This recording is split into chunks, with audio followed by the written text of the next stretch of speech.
Words at War.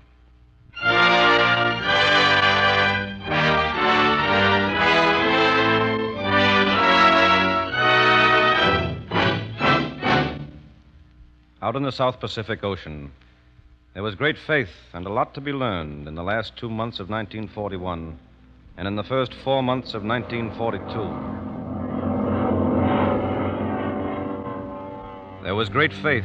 The United States will never let the Philippines Let them go. come, Manila. We'll show those Japs what it means to play in the big league. We'll have reinforcements any day The now. Lexington is off the coast. We're getting planes Those tomorrow. are our planes. They must be ours. And a lot to be learned. Disperse your battleships. Never anchor in a straight line. Pretty straight lines. Excellent targets. Disperse your airplanes to a number of small scattered landing fields. No line formations when on the ground. Straight lines, like the clay pipes in a shooting gallery. 1, 2, 3, 4, 5 clay pipes in a shooting gallery with a Japanese eye behind the gun.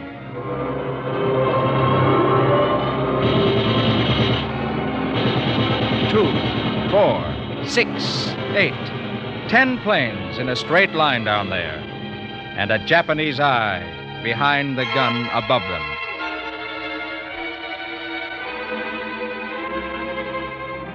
The Japs can't fight. Why, they can't even shoot. Oh, they can't even shoot.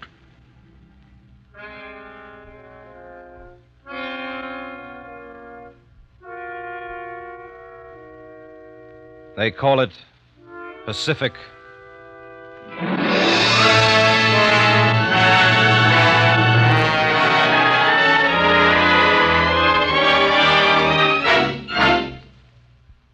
Words at War. The National Broadcasting Company, in cooperation with the Council on Books in Wartime, brings you another in its series of radio adaptations of great books of this war. Each week at this time, we bring you selected dramatic episodes from some of the most stirring of our war-inspired literature. Tonight's story, They Call It Pacific, by Clark Lee, distinguished foreign correspondent. They call it Pacific.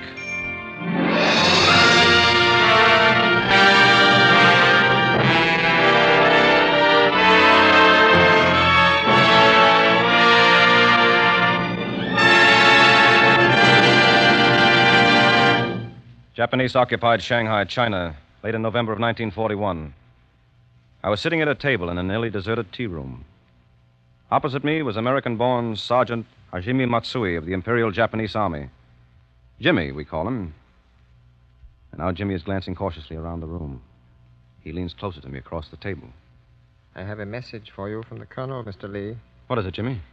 It was at the Colonel's suggestion that I asked you to meet me here. The Colonel says he believes that you appreciate Japan's national problems.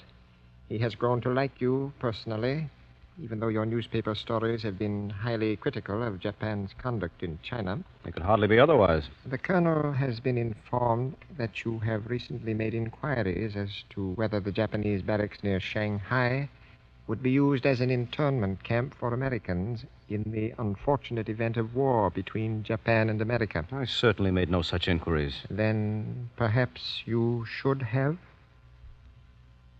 Oh, I see what you mean. when you have some more tea. No, thanks. It has also been called to the Colonel's attention that you plan to go to the United States on home leave in about 2 months. Well, that one's true enough, all right. And why not? It's been 5.5 years since I left San Francisco. Lord, 2 years in Hawaii, the rest of the time in China and Japan. The Colonel takes the liberty of reminding you that there have been no regular trans-Pacific ship schedules from Shanghai for some months. There is a possibility that after the next 10 days, there may not be any way to get out. The powder keg is just It is about... almost certain to explode shortly and blow up the Orient with it. Mr. Kurusu, who is now on his way to Washington, will tell Mr. Hull that Japan is anxious for peace on Japan's terms. Terms that cannot involve surrender of any of the territory which Japan has taken in the past 4 years, at the cost of so much blood and treasure. And Mr. Kurosu will be told that Japan's terms are impossible, and then we'll go to war. What about yourself, Jimmy? I'm here for the duration, or until I get killed. And there is a fat officer watching us from the other side of this room. I think you had better go. Goodbye, Jimmy. I won't see you until after the war, unless we happen to come face to face in a trench. But I won't forget what you've told me. And thank the Colonel for me.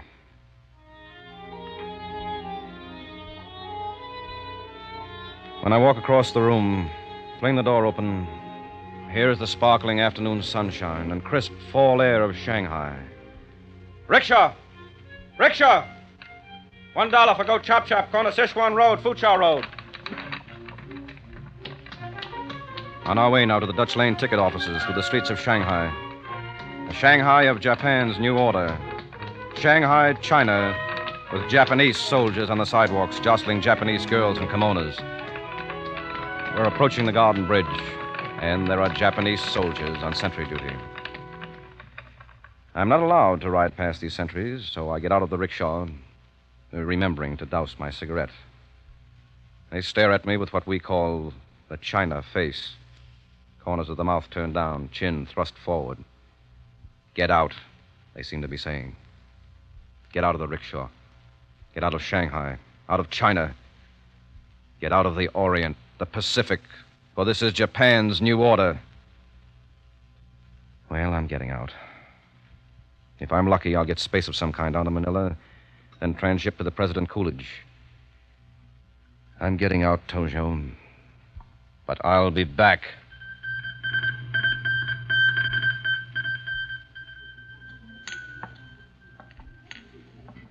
Mr. Lee, Mr. Clark Lee, Mr. Clark Lee, Mr. Lee. Over here, please. Mr. Lee's dancing in the pavilion. Plug it in right here at this table, will you, boy? I'll take it for him. Yes, sir. Here you are, sir. Hello? Who? Oh, Mackay Radio, yes. No, this is Melville Jacoby of Time Magazine. Mr. Lee is with my party.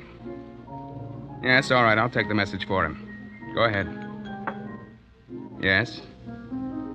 Yes? Uh-huh. All right, shall I read it back to you? Here it is. Clark Lee, AP Manila. Desire you remain in Manila. Kent Cooper, AP New York. Right? Thank you. Well, did you hear that, Senor Lanez? It is unfortunate. Clark is looking forward to getting home for a little while, I know. And I am sorry for myself, too, Oh, here they come now. I thought he would be my traveling companion on the Coolidge. Hello, Clark. Oh, glad you could come, Roberto. So you've already met Mel Jacoby, huh? Yes, we have been chatting. May I introduce Mrs. Jacoby? Annalie, this is Senor Roberto Lanez of the Argentine Embassy in Tokyo. How do you do? Mrs. Jacoby. After the first round, we dropped last names. Shall I order it now? Boy. I'll have a Tom Collins. Nell? Same for me, please. And I will have the same. Tom Collins, all around. Well, did you enjoy your dance? It was wonderful. But everybody on the pavilion is talking war. Yeah, it seems most of them are leaving on the Coolidge tomorrow. And glad to get out. Maybe you ought to stay here in Manila, Clark. If you do go home, you might not be able to get back in time. Clark isn't going. Oh, darling, don't be depressing. Of course he's going. What are you talking about, Mel? A radiogram from Kent Cooper. Huh? I just took it over the phone. You want it word for word, Clark? No, don't bother. I can imagine. I'm sorry. Oh, forget it, Annalie. I'll hang around with you two honeymooners until the shooting starts, if you don't mind. Well, Roberto, give my regards to the Golden Gate, will you? Too bad we cannot do that together. Well, we can toast it. Here are the drinks. I'll change that toast, Roberto. I say, here's to the first Japanese attack. Let 'em come to Manila. We'll show the Japs what it means to play in the big league. Mel, you've been here for some time. We're in good shape here in the Philippines, aren't we? Oh, it seems so. I'd say there's some 2 divisions, about 30,000 Americans, besides the Filipino scouts. How about our Air Force? I should say there must be around 100 planes, 35 fortresses, and the rest pursuits. The Navy has a handful of PBY patrol bombers. That's not much. But if anything breaks, America can fly bombers out in 3 days now. And Manila Bay is mined, and no enemy ships can ever get in there under the guns of Corregidor. Corregidor itself, of course, is impregnable. Sounds good. Do you mind if I ask, what do you think General MacArthur and Admiral Hart will do if war is declared? He'll hit him and hit him hard, not waste any time about it. What do you think, Mel? You bet. Our heavy bombers will probably attack Formosa and Hainan Island, mess up the enemy transports before they reach Luzon. Admiral Hart's patrol planes will spot the enemy ships, and the subs and destroyers and cruisers will tear into them. If any Japs survive to reach the islands, American forces will mop them up on the beaches and chase them back into the sea. Well, it looks pretty good, How about another drink, boys and girls? Well, it's getting pretty late. None for me either, Clark. It's 2 o'clock, and I think we ought to get upstairs and get some sleep. Roberto, shall we see you before you sail tomorrow? I certainly hope so. Coming upstairs, Clark? No, I think I'll stay and have a nightcap with Roberto. I'll see you in the morning. Right. This morning. Good night. Good night. Good night. Well, Roberto, when we say goodbye tomorrow, it'll be for the duration. Any idea where you'll be sent next? I have no idea, no. I think I would like to go to Washington. You like the United States, eh? The United States of North America. Yes. I think Argentina should know more about your people.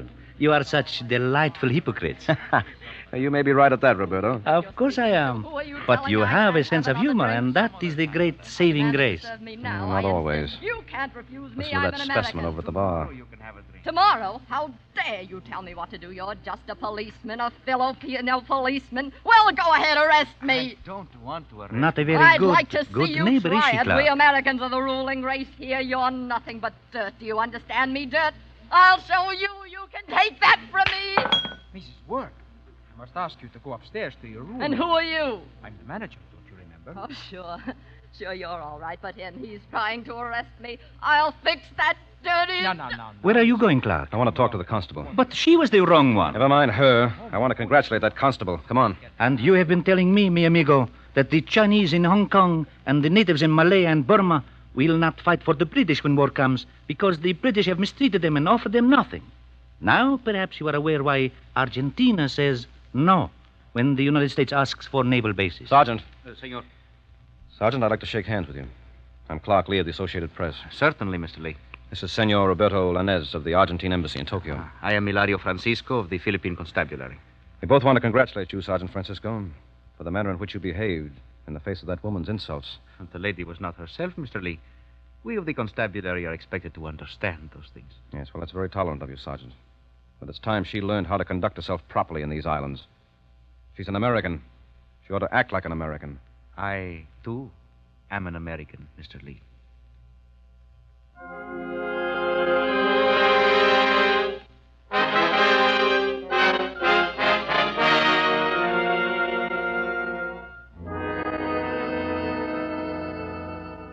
Target. Neat rows of battleships and neat rows of planes.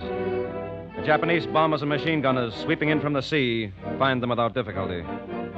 Place, Pearl Harbor. Time, morning of December 7th, 1941. From alarm, through fear, to hatred, requires no great mental effort for Americans.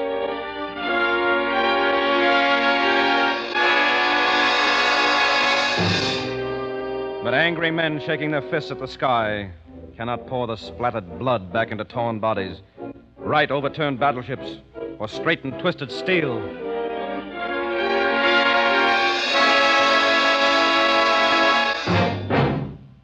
You cannot dam the torrent of little men with big machines.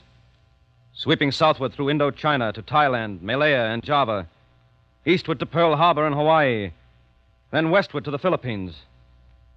We wait in the Philippines for our turn and wonder what has happened to that precious plan we talked about so bravely. Our heavy bombers will attack Formosa and Hainan Island and mess up the enemy transports before they reach Luzon.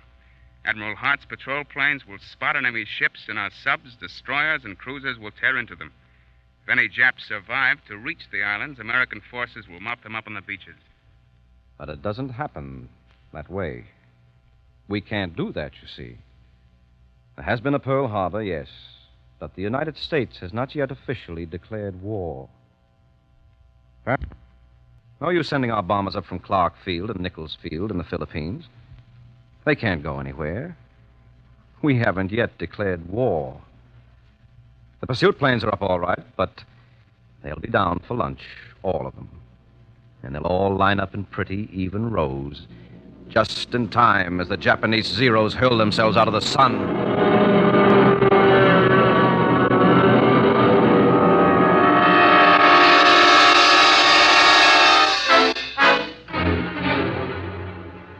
I'm afraid. I'm really and truly afraid. Forget it, darling. We're doing all right. Doing all right? Don't you think so, Clark? No, he doesn't, and you know it, Mel. Our airfields have been bombed and our planes wrecked. Manila's been bombed twice. Japanese transports have landed soldiers on Luzon. Clark saw some of them in action himself. And the naval base at Cavite has been bombed and badly damaged. If they smash Cavite, they can smash Corregidor, too. No, Cavite will hold out all right. There's nothing much to worry about, Annalie, except keeping your pretty head. It's just a matter of time. Why, the minute that first bomb fell on Pearl Harbor, the United States got moving. From all over the country, those big bombers are flying to San Francisco. They'll hop to Hawaii and then on down to Australia and up here. They'll be here within a week. The aircraft carriers will ferry pursuit planes out from Hawaii What are you and... staring out the window at, Clark?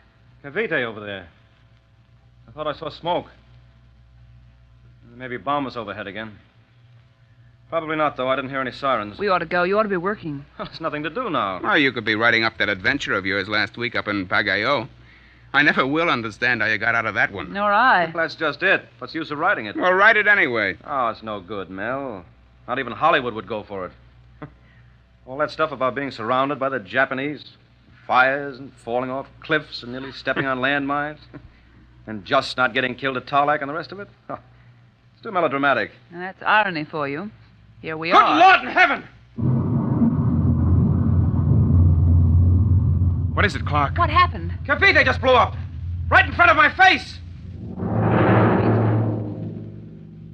And on the morning of December 24th, 1941, Manila newspapers carried the headline, Manila declarada ciudad abierta. Manila declarada ciudad abierta. and in the streets and in restaurants and in offices, I heard the people of Manila discussing this new turn of events. What is this Ciudad Abierta, this open city? It means that we are removing all our forces from the city and asking the enemy not to bomb it. The purpose is to safeguard lives and prevent destruction of that which we do not have the forces to defend. Does it mean that the enemy is coming here? What has happened to our army? Why did the Navy men blow up Cavite? That is a mystery. But our army is fighting well. Have you not read the communiques? Maybe it would be better if we would fight the Japanese in the streets and from our houses, as they did in Odessa. Maybe we should fight them with our knives and bolos and clubs. Maybe it would be better to die fighting than to let them kill us later at their leisure. After all, if we hold them for a few days, help will be here from our big brothers.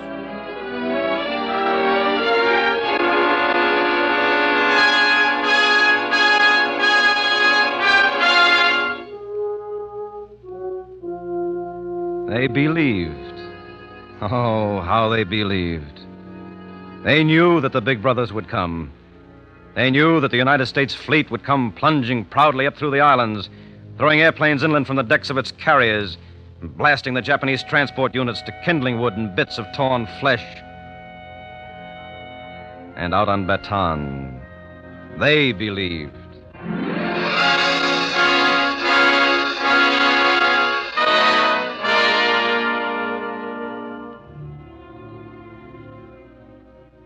They're fighting here on Bataan, side by side, the American Army and the Philippine Army. The aviators, without planes, now man rifles and machine guns. And the sailors from Cavite, without ships or a naval base, now man rifles and machine guns. They're fighting out here, side by side, on a dusty little peninsula called Bataan. And they believe. Say, did you hear the latest story about what actually happened at Pearl Harbor? Within 4 hours after the attack, American planes located and sank the Japanese carriers that launched the bombing and fighting planes against Hawaii. Yeah, that sounds like us, all right. I'll buy that report. Yeah, and I hear the Army's got transports jammed with troops on their way to Wake Island. They'll knock the stuffing out of those Japs and sink all of their ships quick. They say a convoy left Pearl Harbor yesterday with reinforcements for us. But keep that under your hat, will you? They're going to have plenty trouble getting through. So what? The United States has never ducked a fight yet, has it? They'll get here okay.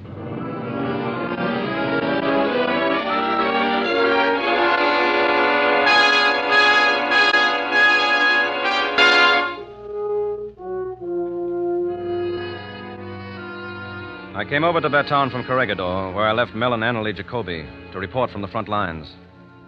I wanted to see those Navy guys, especially. I wanted to see how the Navy fought a land battle.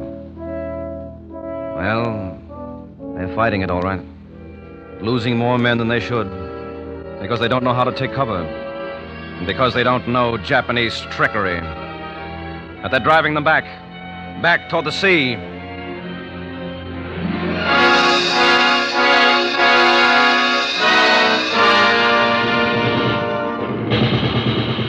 Who cares about mathematics with a mortar? I come up on the other side of the ridge now, and there's Hello. Commander Frank Bridget. Yes. Surrounded by Yes, 5 it was Army good. field telephone Do it sets. again. And using them all at one time.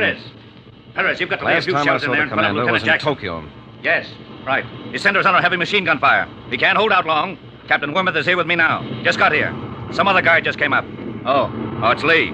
Hello, Clark. You sightseeing? Hello, Commander. What would you give to be in an airplane right now? So he's turned out to be a comedian.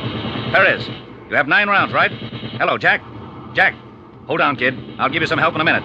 Perez, you got 9? Now look, you've got to make every one count. You can't miss. Load your howitzer. Hey, Clark, this is Captain Wormuth. Art, meet Clark Lee. Get out of here, you two guys, will you? Till I get Lieutenant Jackson out of that trap down there. Perez, all set now? I didn't know you reporters came all the way up to the shooting line. Oh, sometimes, Captain. Pretty risky. Here it comes. Yeah, we got some of our dead along this path. Gonna bury them soon. Hope they don't bother you. No, I've seen plenty. There won't be much more of this. Convoy came in yesterday. Give us those men and the ammunition. We'll run these Japs off Bataan in no time flat. That was just one little freighter out of 3 that tried to get through, Captain Weymouth. Not a convoy. What's that? Just one little freighter. I'm living on Corregidor. I saw it. You're a dirty liar. Sorry, Captain. I know how you feel.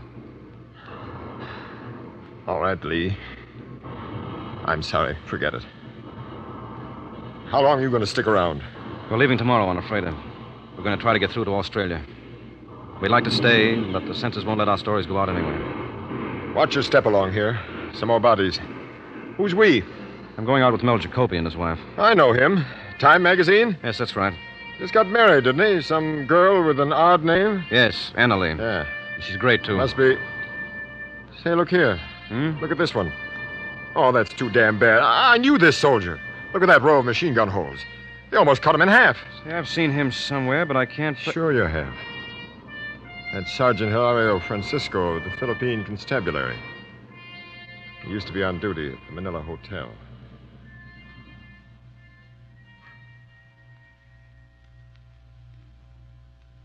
United States Army Forces in the Far East, Office of the Commanding General, to whom it may concern. This will identify Mr. Clark Lee. Mr. Lee is a representative of the Associated Press and has been accredited by this headquarters. He is now traveling on a special mission with military approval. All military organizations are directed to render every assistance to aid him to his destination. Douglas MacArthur, Commanding General. Think that'll do it, Clark? Yes, sir. I'll give you the same thing from Mel Jacoby. When you board a ship to leave the islands, if you're lucky enough to make connections, throw away your uniforms, your guns, passports, and all diaries and identification papers. When you get to Cebu, look up the names of some businessmen and learn enough about them to enable you to assume their identity if you're captured. We'll follow those orders strictly, sir. Well, goodbye, Clark. I hope you'll make it. And say goodbye to Anna Lee for me. Goodbye, sir. Good luck. And, Clark. Yes, sir. We will fight as long as we can hurt the Jap. But unless we get reinforcements, the end here will be brutal and bloody.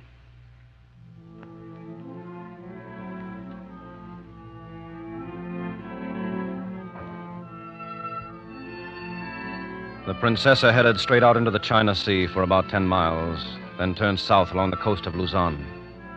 Eastward, in the darkness, was the Japanese city of Manila. Those were nervous days and nights. But we reached Australia at last to learn that General MacArthur had got there before us. We saw him later in Melbourne, and the bitterness in his heart was reflected in his face. The bitterness in his heart was reflected in his face. A few days later in Melbourne, Annalie, Mel, and I were saying goodbyes as usual.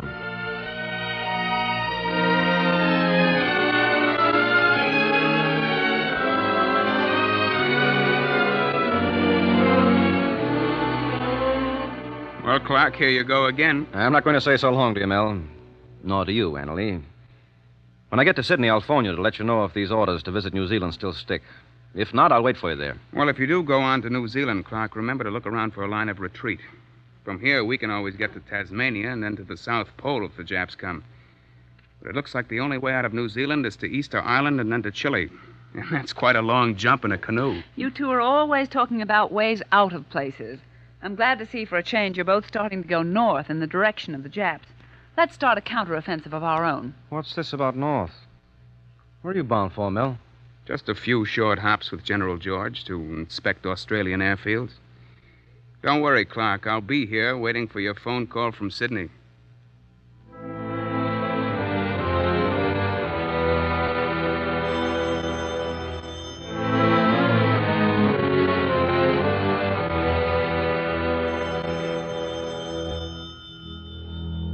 I'm waiting in my hotel room in Sydney. The trip to New Zealand is on, after all. Now that eternal telephone again. Maybe it's the Navy calling to confirm airplane transportation. Hello? Clark, Bad news, Clark. Hanley. What is it? It's Mel. Mel was killed yesterday. How? They were at an airfield. A P-40 got out of control on the ground. It killed them both, Clark. Mel and General George. What about you, Annalie? I'm all right.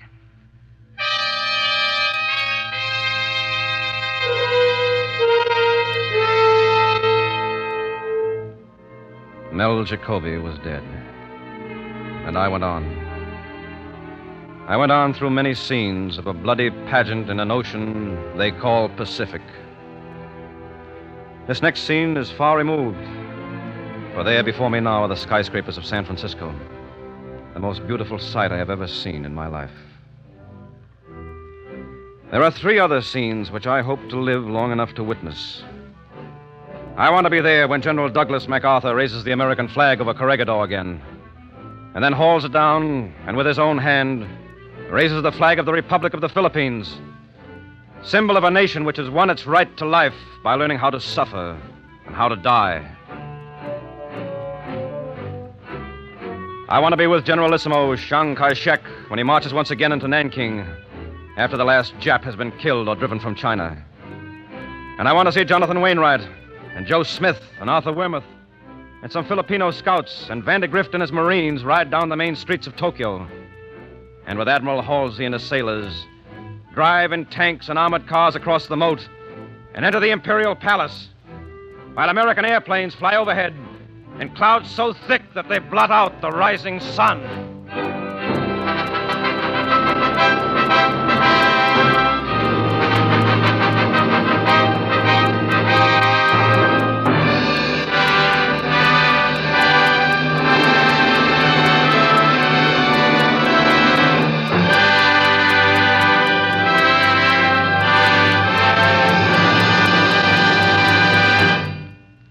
As the third program of Words at War, we have dramatized for you portions of the popular book They Call It Pacific by Clark Lee. It was adapted for radio by Neil Hopkins, one of the NBC script staff. Clark Lee was played by Les Damon. Melville Jacoby was Sam Wanamaker. Annalie Jacoby was Joan Alexander. Other members of the cast were Fay Baker, Ed Begley, Bernard Lenrow, Louis Van Ruten, and Lon Clark. The original music was composed and conducted by Frank Black. The production was under the direction of Joseph Losey.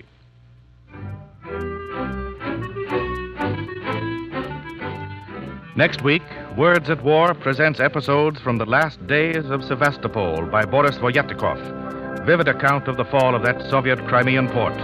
Words at War is brought to you in cooperation with the Council on Books in Wartime, with the National Broadcasting Company, and the independent radio stations associated with the NBC network.